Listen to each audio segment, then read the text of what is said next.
ہمارے خداوند یسوع کی انجیل مقدس یوحنا کے مطابق اس کا 5واں باب 17 سے 30 آیات تک۔ اس وقت یسوع نے یہودیوں سے کہا کہ میرا باپ اب تک کام کرتا ہے اور میں بھی کرتا ہوں۔ اس وجہ سے یہودی اور بھی زیادہ اسے قتل کرنے کی کوشش کرنے لگے، کیونکہ وہ نہ صرف سبت کا احترام نہیں کرتا تھا بلکہ خدا کو اپنا باپ کہہ کر اپنے آپ کو خدا کے برابر بناتا تھا۔ بس یسوع نے جواب میں ان سے کہا، میں تم سے سچ سچ کہتا ہوں کہ بیٹا اپنے آپ سے کچھ نہیں کر سکتا سوا اس کے جو باپ کو کرتا دیکھتا ہے، کیونکہ جو کچھ وہ کرتا ہے وہی بیٹا بھی اسی طرح کرتا ہے، کیونکہ باپ بیٹے کو پیار کرتا ہے اور جو کچھ آپ کرتا ہے اسے دکھاتا ہے، بلکہ وہ ان سے بھی بڑے کام اسے دکھائے گا کہ تم تعجب کرو گے، کیونکہ جیسا باپ مردوں کو اٹھاتا اور زندہ کرتا ہے ویسے ہی بیٹا بھی جنہیں چاہتا ہے زندہ کرتا ہے، کیونکہ باپ کسی شخص کی عدالت بھی نہیں کرتا بلکہ اس نے عدالت کا سارا کام بیٹے کو سونپ دیا ہے، تاکہ سب بیٹے کی عزت کریں جس طرح سے کہ باپ کی عزت کرتے ہیں۔ جو بیٹے کی عزت نہیں کرتا وہ باپ کی بھی عزت نہیں کرتا جس نے اسے بھیجا ہے۔ میں تم سے سچ سچ کہتا ہوں کہ جو میرا کلام سنتا اور اس پر جس نے مجھے بھیجا ہے ایمان لاتا ہے وہ ہمیشہ کی زندگی رکھتا ہے اور زیر فتویٰ نہیں ہوتا، بلکہ وہ موت میں سے زندگی میں داخل ہو گیا ہے۔ میں تم سے سچ سچ کہتا ہوں کہ وہ وقت آتا ہے، بلکہ اب ہی ہے، کہ مردے خدا کے بیٹے کی آواز سنیں گے، اور جو سنیں گے وہ جئیں گے، کیونکہ جس طرح باپ اپنے آپ میں زندگی رکھتا ہے اسی طرح اس نے بیٹے کو بھی دیا کہ اپنے آپ میں زندگی رکھے، اور اسے اختیار بھی بخشا کہ عدالت کرے، اس لیے کہ وہ ابن انسان ہے۔ اس سے تعجب نہ کرو، کیونکہ وقت آتا ہے کہ جتنے قبروں میں ہیں اس کی آواز سنیں گے، اور جنہوں نے نیکی کی ہے زندگی کی قیامت کے واسطے نکلیں گے، اور جنہوں نے بدی کی ہے فتوے کی قیامت کے واسطے۔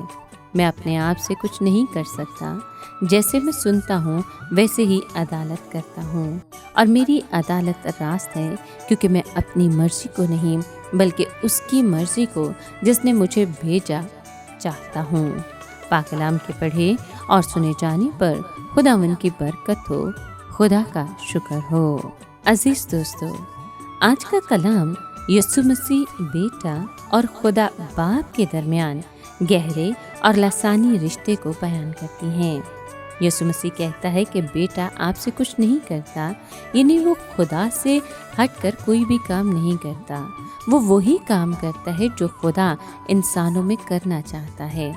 اس کے کاموں اور خدا کے کاموں کے بیچ دیوار کھینچنا ناممکن ہے۔ یہ ایک ہے، جس طرح باپ اور بیٹا ایک ہیں، اسی طرح ان کے کام بھی ایک ہیں۔ بیٹا خدا کی مرضی پوری کرتا ہے، اس مرضی سے ادھر ادھر نہیں ہوتا۔ یسوع مسیح ان سے بھی بڑے کاموں کا ذکر کرتا ہے۔ ان بڑے کاموں سے مراد یسوع مسیح کی خدمت، اس کے معجزات اور بالآخر اس کی صلیبی موت اور اس کی مردوں میں سے قیامت ہے۔ یسوع کے یہ الفاظ اس کے الہی مشن کو اور اس کے معجزات کی حقیقت کو سمجھنے کی راہ ہموار کرتے ہیں۔ آج کے کلام کا ایک اور موضوع عدالت کے کام کی باپ سے بیٹے کی طرف منتقلی ہے۔ اس کا عدالت کا اختیار اس کے باپ کے برابر ہونے کی تصدیق کرتا ہے۔ دنیا کے سب لوگ ایک روز اس کی عدالت کے روبرو اپنے مستقبل کے بارے میں اس کے فیصلے کے منتظر کھڑے ہوں گے۔ اس حوالے میں مردوں کی قیامت اور ہمیشہ کی زندگی کے موضوعات پر بھی بات کی گئی ہے۔ یہ موضوعات مسیحی عقیدے کا اہم حصہ ہیں۔ زندگی دینے کی یسوع مسیح کی قوت اور اس کا عدالت کا اختیار، اس کی شناخت اور اس کے نجات بخش کردار میں مرکزی مقام رکھتے ہیں۔ یسوع ہمیشہ کی زندگی کا وعدہ، امید اور تسلی کا سرچشمہ ہے۔ اس سے ایمانداروں کو یہ تحریک ملتی ہے کہ وہ بالخصوص مشکلات اور آزمائشوں میں اور خاص طور پر روزوں کے ایام میں غور و خوض کرنے کے اپنے ایمانی سفر میں ثابت قدم رہیں۔ مردوں کی قیامت اور عدالت کا پیغام ہمارے لیے دنیا کے سامنے انجیل کی گواہی پیش کرنے کا بلاوا ہے، اور انجیل کی گواہی اس وقت ضروری ہو جاتی ہے جب ہم مسیح کو منصف اور زندگی دینے والے کے طور پر جان جاتے ہیں۔